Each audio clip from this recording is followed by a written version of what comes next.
Laura Trump, great to see you, Senior Advisor for the Trump campaign. Thanks so much for joining me. Appreciate this. Oh, you got it. Thank you for having me. Great to be with you. All right, let me ask the personal question first. How are things at home? Where in the world are you? And is everybody okay? Everybody's great. I am at home in New York, and full disclosure, have my dog Charlie here with me because this is how it's going. I either have a kid or a dog in the background these days with whatever I'm doing. But listen, we're doing our part. My husband Eric and I are trying to work from home, like so many Americans, I think, right now, and do our part to help stop the spread of coronavirus. Obviously, for anybody out there that has kids, this can be a trying time. But listen, we're trying to look at it. The silver lining of all of this is that we do get to spend more time together as a family, very close quarters as a family, but it's great, and we're really lucky. We're all healthy, so thank God for that. Americans multitasking for sure. Let me ask you about the coronavirus and what you are telling staffers there, supporters as well, potential voters out there about what they can do, not only to stay safe, but, the last time I checked, there's a general election campaign coming up. And what do you do specifically? How do you cope under these circumstances and still try to win a general election? Yeah, this is an unprecedented time, obviously, and we're trying to roll with the punches here at the Trump campaign. Currently, our offices are shut down. We're trying to follow the guidelines of the government, and I'm in New York. We have an office in New York, and that will be closed until Governor Cuomo deems it appropriate for people to go back to work. Our office in DC is currently closed as well for a limited time. We'll see when we can reopen that. But in the meantime, we've been doing things virtually from the Trump campaign. We are all working from home, and we are doing things like hosting town halls.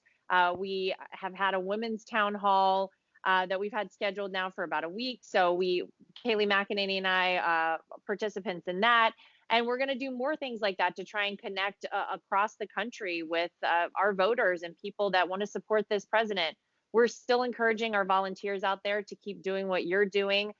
We do have, to your point, a general election coming up in November, so people are still able to make calls. We know you're home out there, so you better answer your phone when the Trump campaign calls. But obviously, everyone's health is at the forefront of our minds, and we want everybody to stay safe, to stay home, and help stop the spread of the coronavirus.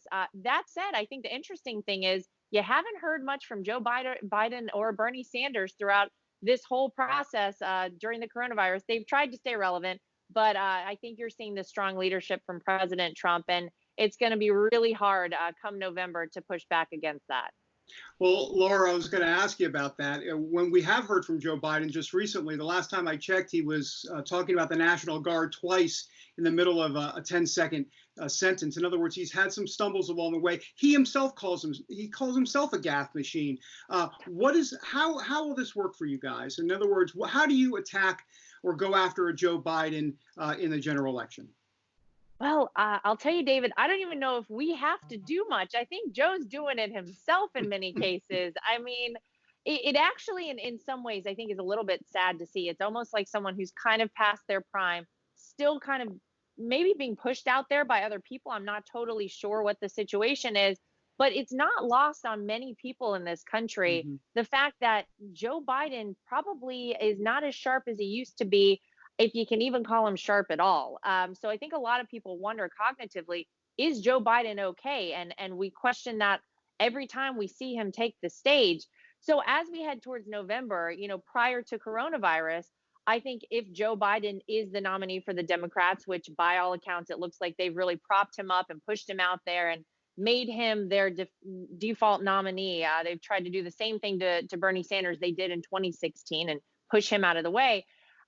Originally, we were looking very much forward to being able to show the great results that Donald Trump produced as president for the past 3.5 years versus what Joe Biden did with basically a lifetime as a politician, which wasn't a heck of a whole lot.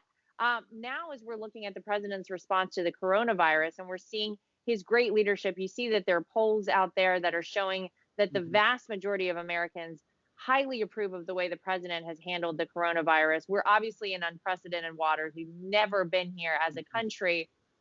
Listen, we'll obviously be able to talk about that and show when in a crisis, this is your leader. And I think it's going to be really hard for Joe Biden to say much of anything because every time he's trying to do it and talk about the coronavirus, he's even stumbling then. So we'll see what he Yeah. hands to us, but I think he's doing a lot of work for us. Or what's the challenge ahead for you guys as it relates to the rallies? President Trump loves these rallies. They are huge, not just from an enthusiasm standpoint, but honestly from an analytic metric standpoint of what the data that you collect. Can you tell me a little bit about some of the challenges there, because there haven't been these rallies that normally would be? And when do you expect these to at some point continue as we get closer to the general election? Well, we certainly hope so. I mean, you know how much the president loves getting out there and talking Right. directly to the people of this country. It's the one time that there really is no filter for him. And he loves the energy that he feels from the crowds of people. And, I don't have to tell you, that we get, quadruple the number of RSVPs for most of these rallies than the arenas themselves can actually hold. So we get, on average, like 60,000 people RSVPing plus for these rallies. It has been challenging. We determine a lot from the data we get from the people that sign up to go to a rally. On average, prior to this coronavirus situation, we were seeing that around 20 to 30% of our attendees were registered Democrats. Around 17% of our attendees did not vote in 2016. So these are numbers that are really important to us from the Trump campaign. Obviously, we will take the direction of the president, the federal government, the advisories that they're issuing for people to stay home, to not gather in large groups. We're listening to that. So as soon as it's safe for the president to get back out there and get back out at a rally, believe me, we would love to do that.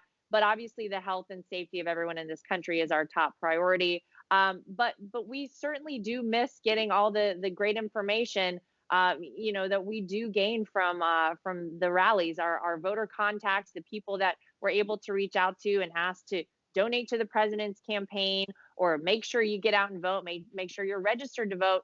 We can't do that whenever we're not doing the rallies. That said, we are still seeing a lot of participation from that end with everything that we're putting out there from the Trump campaign. So we want to see to everybody who's virtually helping us at home and still volunteering and helping out the president. It's making a big difference. Let me ask you a little bit about the president and how he's been leading the coronavirus daily briefings that we've been seeing. It's funny that there he is in the daily briefing room and half the media is not there, which is kind of ironic and interesting. But anyhow, tell me a little bit about what you make of him and the sparring a little bit with the media, because they seem to just always want to take him to task on so many different things. What's been your read on that?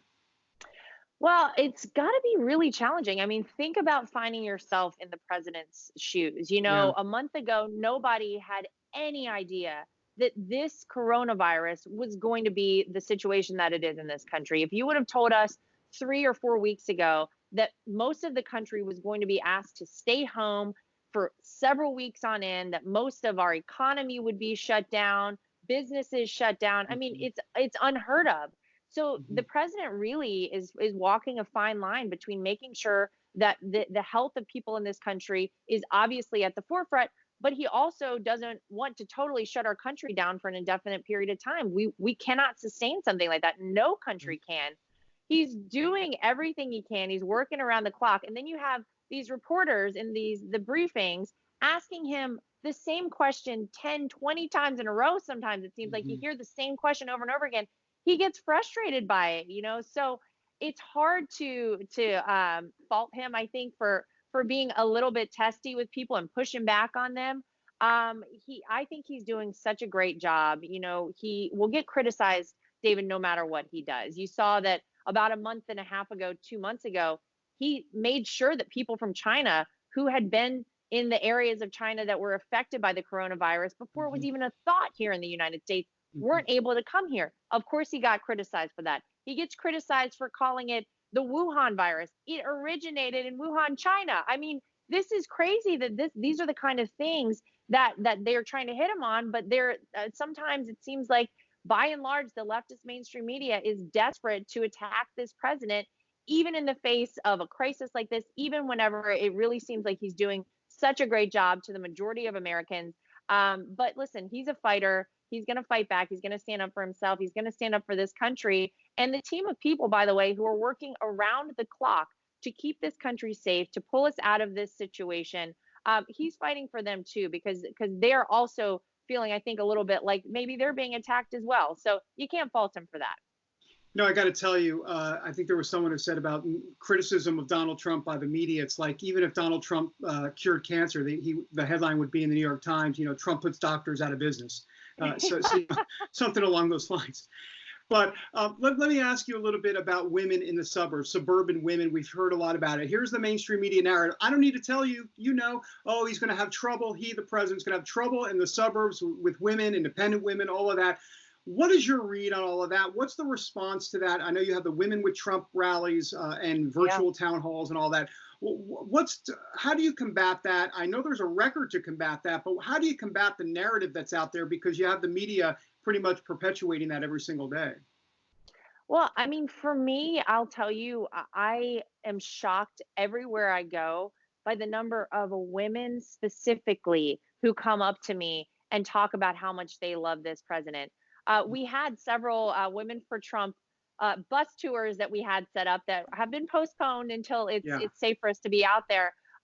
But we have a bright pink bus with Women for Trump on the side. You can't miss us out there around the country. But we're really, our goal with our Women for Trump coalition and all of these events we host is to make sure the women out there in this country know that it's okay to support this president. The media, I think, oftentimes, to your point, their narrative is always that women don't support Donald Trump. An interesting statistic that I always like to point out is that in 2016, about a quarter of our donations to the Trump campaign came from women. In 2019 and 2020, half of the donations coming into the Trump campaign are from women. So while women are, I think, a little afraid out there to voice their opinion, voice their support for this president, which is ridiculous. We live in a time where women and men are equal, and we should have the right to voice our support for whomever we like. I think women are made to feel like they shouldn't do that. So they're not posting on social media. Maybe they're not talking to their friends. I had one woman, just a quick story, which I always find sure.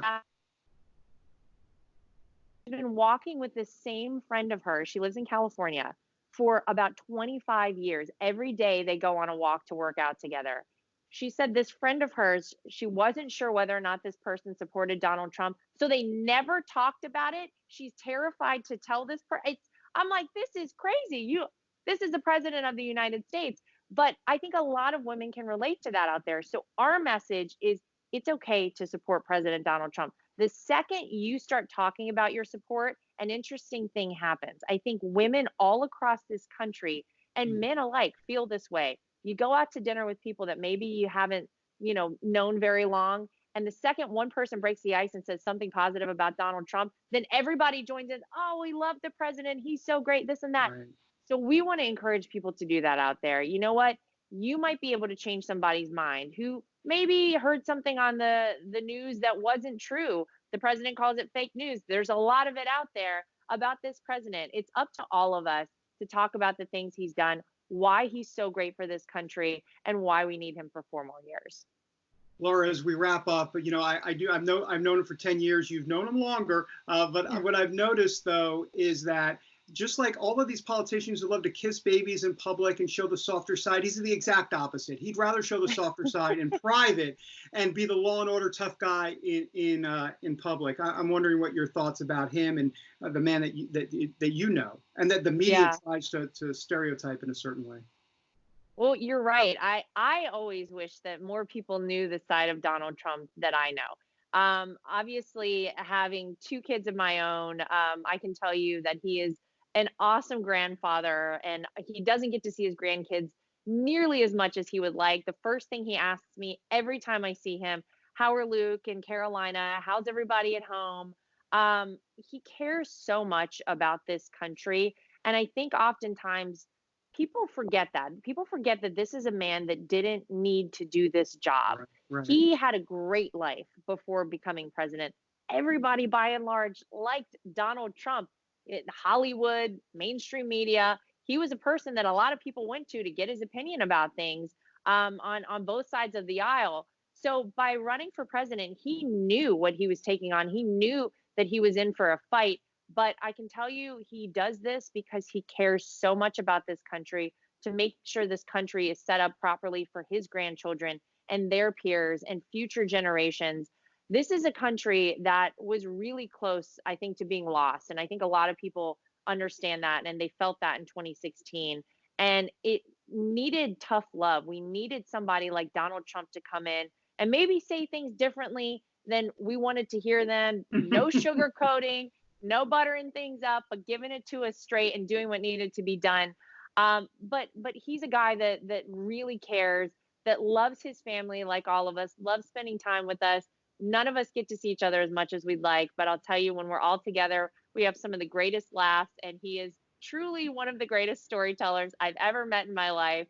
I always look forward to our family gatherings and dinners together. But I wish more people knew that, and I wish more people remembered the Donald Trump from 10 years ago, from even Mhm. 6 years ago, that didn't need this job, but did it because he knew he probably was our last hope. Laura Trump, always a pleasure to see you. And look, you have that. I know you have that degree, that French Culinary Institute degree. Are you baking some stuff? I mean, what's going on over there? Well, I'll tell you, since we've been kind of quarantined at home, I've been doing things that my son can help me do, like making Rice Krispie treats and sort of easier things. We'll work up to, some real fancy desserts one day. But as we've been home, I've been trying to do things to involve the kids. So we have been cooking, and you can ask my husband about that. Even he will say that we've been doing a lot more cooking around the house. Great, a new segment, Cooking with Laura Trump, here on the Pod's Honest Truth. Hey, Laura, thank you so much for joining me. I really appreciate it. Stay safe, the whole family. Thank you. You too.